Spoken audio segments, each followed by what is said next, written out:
Today's word of God comes from Daniel chapter 1, verse 11 through 21.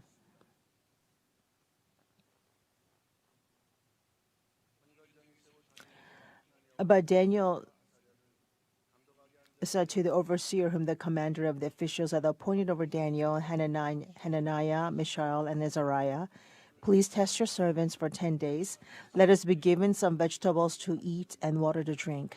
Then let our appearance be observed in your presence and the appearance of the youths who are eating the king's choice food, and deal with your servants according to what you see. So he listened to them in this matter and tested them for 10 days. At the end of the 10 days, their appearance seemed better, and they were fatter than all of the youths who had been eating the king's choice food. So the overseer continued to withhold their choice food and the wine they were to drink, and kept giving them vegetables. As for these 4 youths, God gave them knowledge and intelligence in every branch of literature and wisdom. Daniel even understood all kinds of visions and dreams. Then at the end of the days which the king had specified for presenting them, the commander of the officials presented them before Nebuchadnezzar. The king talked with them, and out of them all, not one was found like Daniel, Hananiah, Mishael, and Azariah. So they entered the king's personal service.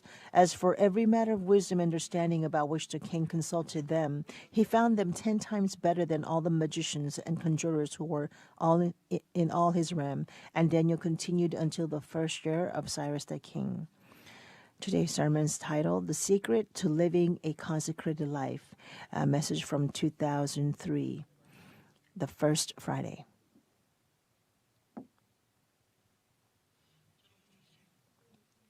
Please write down the title.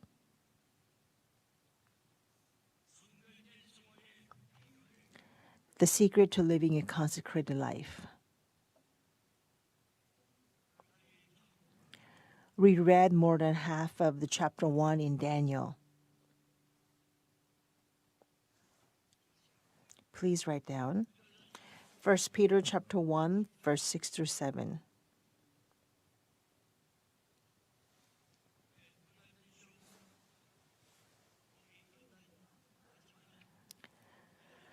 We receive fiery trials and tests, but God says in 1 Peter chapter 1, verse 6 through 7, God says that you should instead be grateful to God because a spirit of glory and incredible blessings will come. As I said yesterday, living a consecrated life involves self-control in every aspect of our lives, our hearts, our thoughts, our hearing, our seeing, and our actions. What should I do if other person feels bad because I said this? That's why I won't say anything. So there is patience in hope. There's patience. And there is a self-control in patience. And what did Paul say?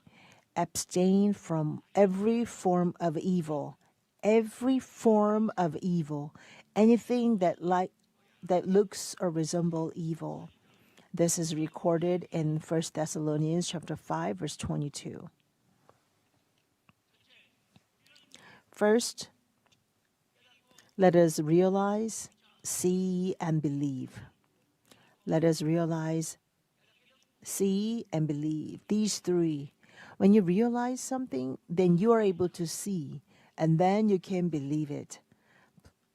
Please write down Joshua chapter 1, verses 5 through 7, and then Daniel chapter 2, verse 9.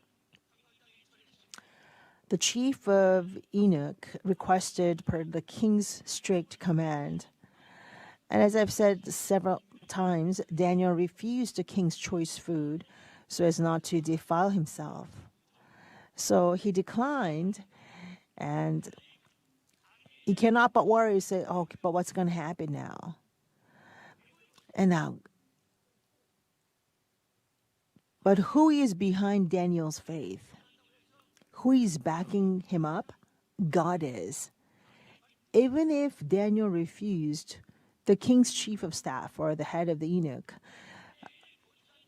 wouldn't just accept what Daniel said, what he proposed.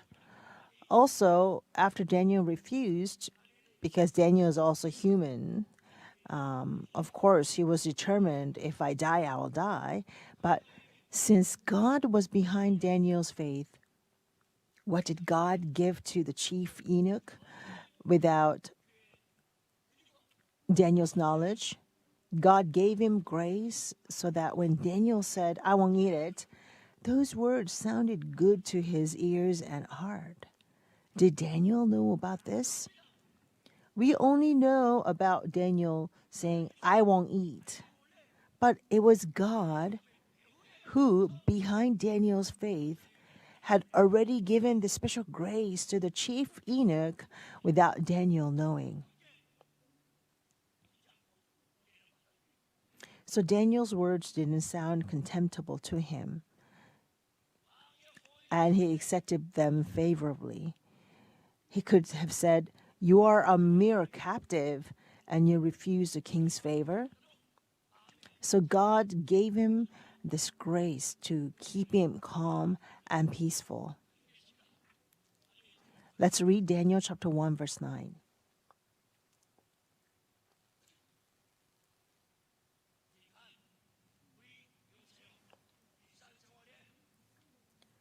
So you see, there are times when we are misunderstood in our daily lives.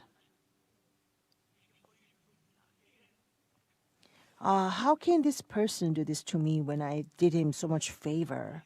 We'll see about this. But at times like that, may we remember Daniel chapter 1, verse 9. See, so God thought about this and said, but that's not what it means. So there could be misunderstanding.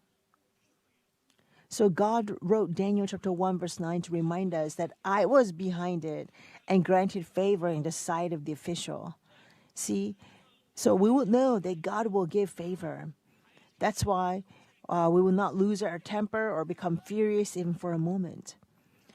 So, like Cain, since he saw that he was not accepted, Cain thought, this is all because of my little brother, right? So, God said to Cain, Why has your face fallen? Sin is crouching at your door. It's Cain's heart. So, the moment he heard these words, he should have repented instantly. But do people do that? So, how blessed are we? This morning, we can now remember Daniel chapter 1, verse 9 and say, Yes, surely God granted me his favor. So let's read Daniel chapter 1, verse 9. Now God granted Daniel favor and compassion in the sight of the commander of the officials.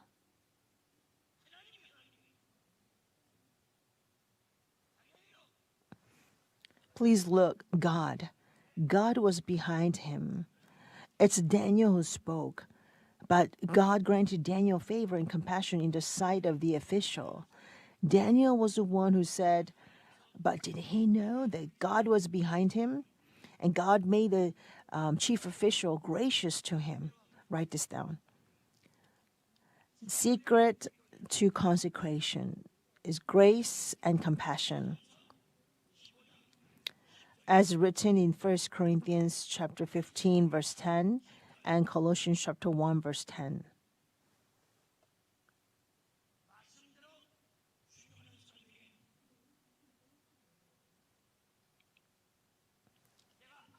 When we obey the word, God goes before us and arranges everything first without us knowing.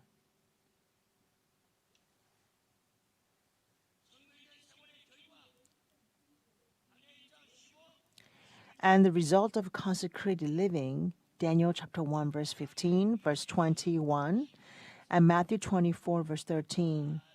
Those who endure to the end will be saved.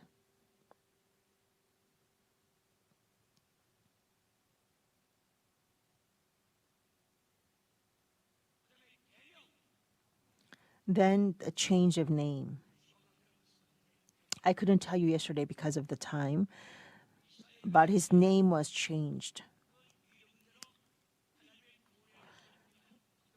The name of the people of Israel contains God's providence of salvation, as the meaning of the name suggests. And God upholds and works through that person just as the meaning of his name. Even among our Korean names, there's reputation. So the name reflects one's reputation. And it also has a very special meanings. So even those people who say there is no God, when they give birth to their children and name them, they never put meanings in their names, such as a hell or destruction or sudden death. All parents want their children to live up to their names. The Israelites do not have last names. They only have first names. Since there is only one father and one mother, they have no surname, just a first name.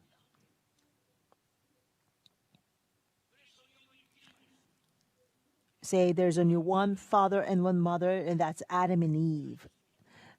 That's why they don't have surname, they only have the first name.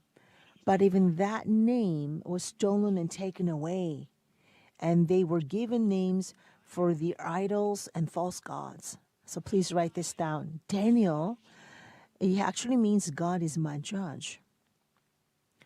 So you see, this is how his name was consecrated. But this consecrated name was trampled upon and thrown away. Next, Hananiah means Yahweh is gracious. What a wonderful name this is. Since my name says God is gracious, I'm going to receive grace today. So, to the end of the world of sin and instill God's will, their parents gave him such a special name, but they took this name away. Third, Mishael. It means who is of God or who belongs to God.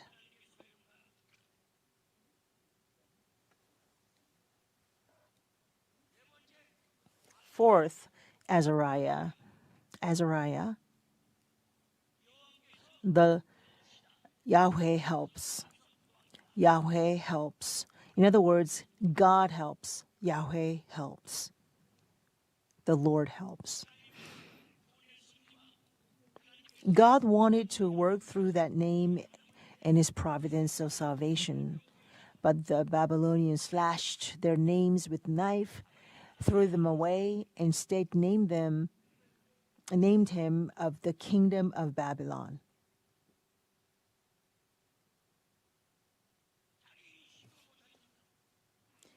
Completely robbing him of his identity.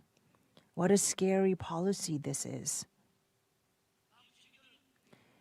You see, the devils wanted to erase God from them completely.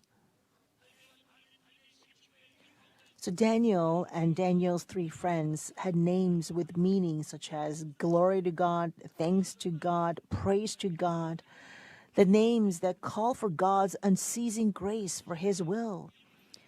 But the Babylonians stripped their names off of them and replaced them with this demonic names for false gods.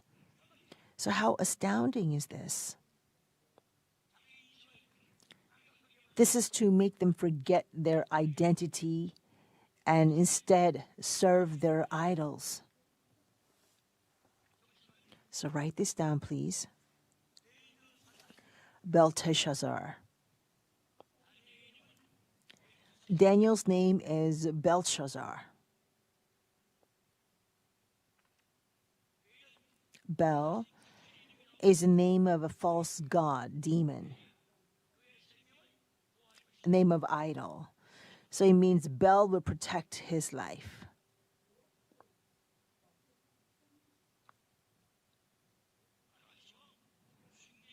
And in parentheses, the keeper of hidden treasures. The keeper of hidden treasures. Shadrach. Worshipper of the moon god. The moon god. They say the moon is God. So it means he who worships the moon god. Then Meshach. Meshach. They changed Mishael to Meshach, which means He who sacrifices himself to the goddess. Is it this a prostitute? He who sacrifices himself to the goddess. And lastly, fourth, Abednego. Abednego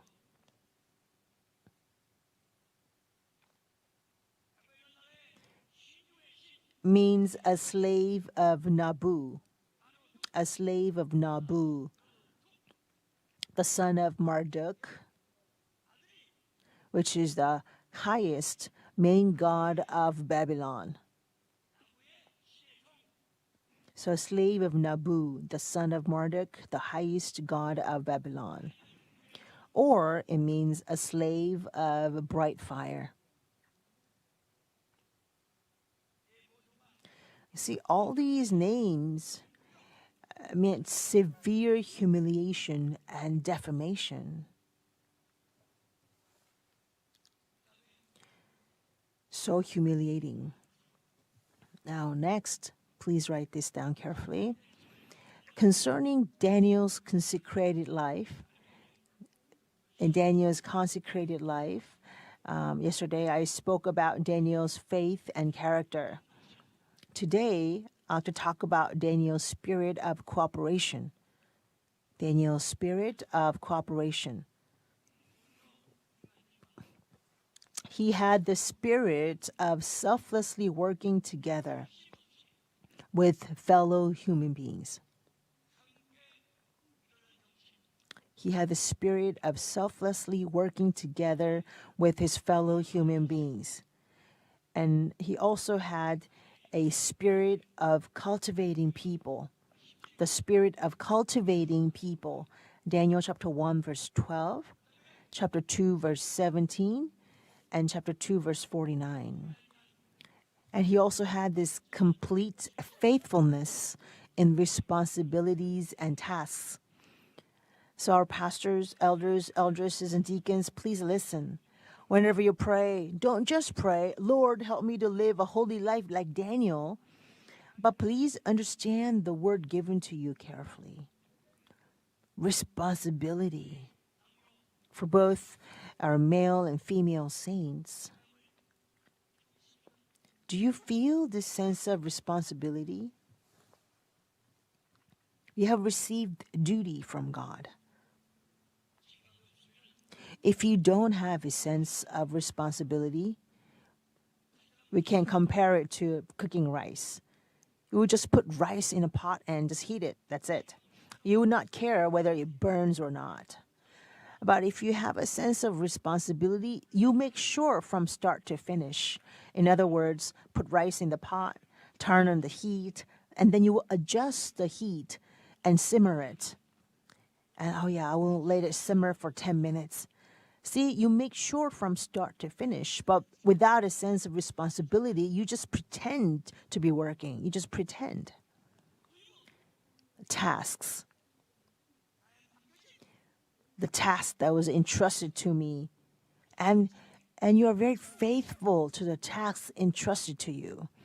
That's what responsibility is. So please write this down. He was so thorough in his tasks to the point that even his enemies recognized it.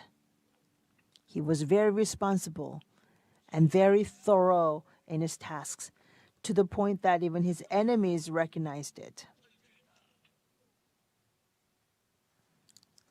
His faithfulness, his responsibility. That's in Daniel chapter 1 verse 4, chapter 5 verse 12, chapter 6 verse 4 and 22. And next, Daniel had pleasant personality. Pleasant personality. Daniel had a pleasant personality such that he was honored by people and even by God. He had this distinguished character recognized by people. What a precious word. Daniel chapter 1, verse 4 and 9. Chapter 2, verse 46. Chapter 5, verse 13 through 14.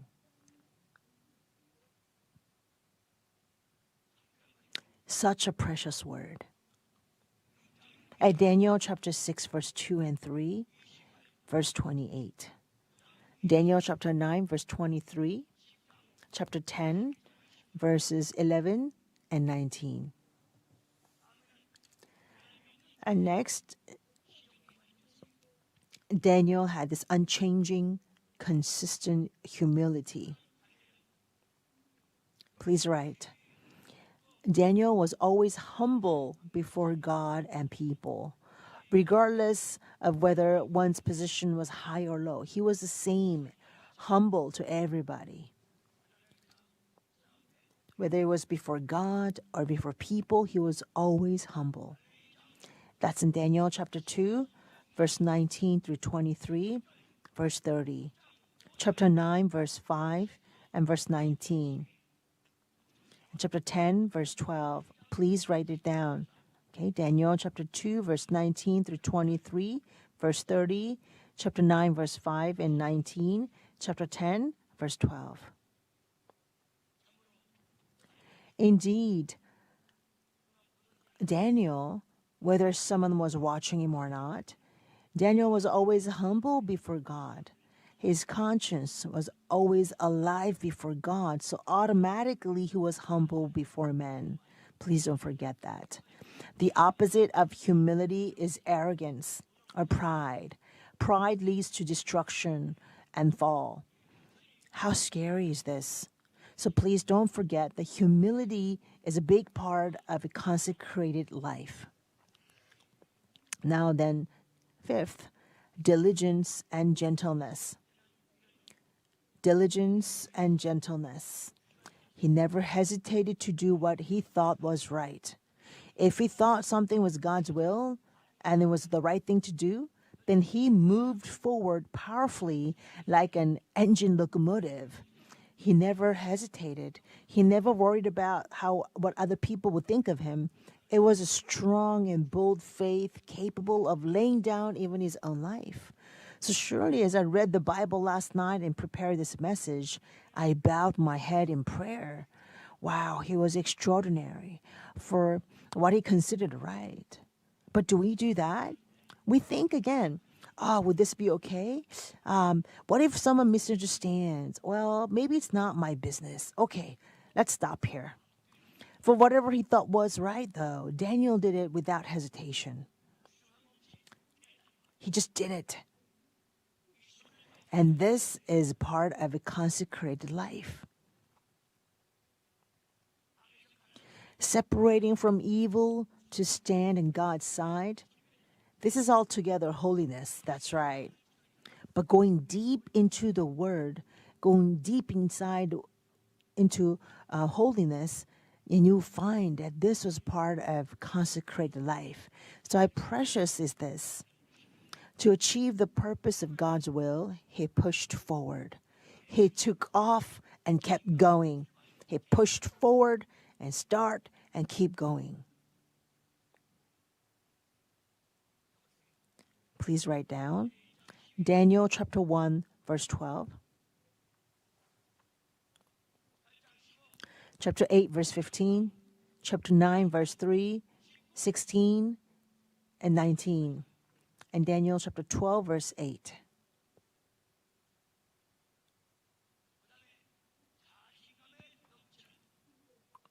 Next, a proactive mindset full of self-confidence. Proactive mindset full of confidence.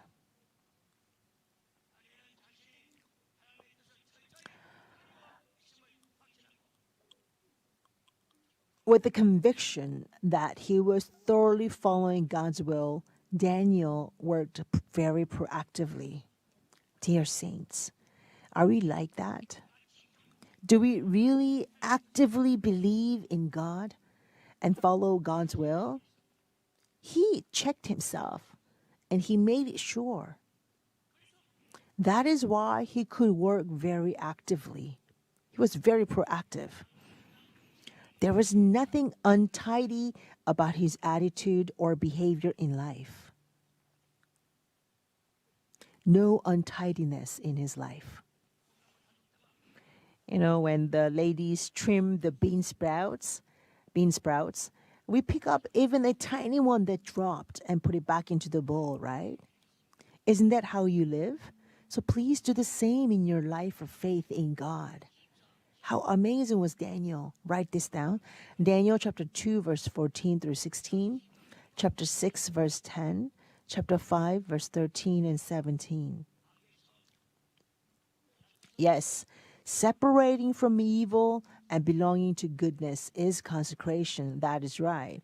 However, when you unwrap the wrapping cloth, you'll find something deep like this inside. So this morning, let us again be faithful and loyal to God given positions and tasks with a deep sense of responsibility. If you do this, then you will receive it all back and more. So if you save $10, and you will save $10 and gain the interest, right? So if I save $1,000, then I'll receive $1,000 back plus interest, right? So you won't you won't see any loss. Our God is greater than all. He is the richest of all, who will certainly never take ours away. Once God gave you a task, He will never turn away or neglect you. Never. How good is our God? He said, I'll repay you according to what you believe and what you sow. So please believe. Today, as we tap deep into what's inside a consecrated life, we saw a spirit of cooperation. So if I don't feel like to cooperate, then we realize, I haven't received the grace of consecration. I am so doomed. I am such a fool. I have been chanting holiness and holiness all this time, but let us live a consecrated life just as we've learned from the word, okay? So we can work accordingly and reap much more than what you put in. May this blessing be upon Pyeonggangjil Church and all the saints, and I bless you in the name of the Lord.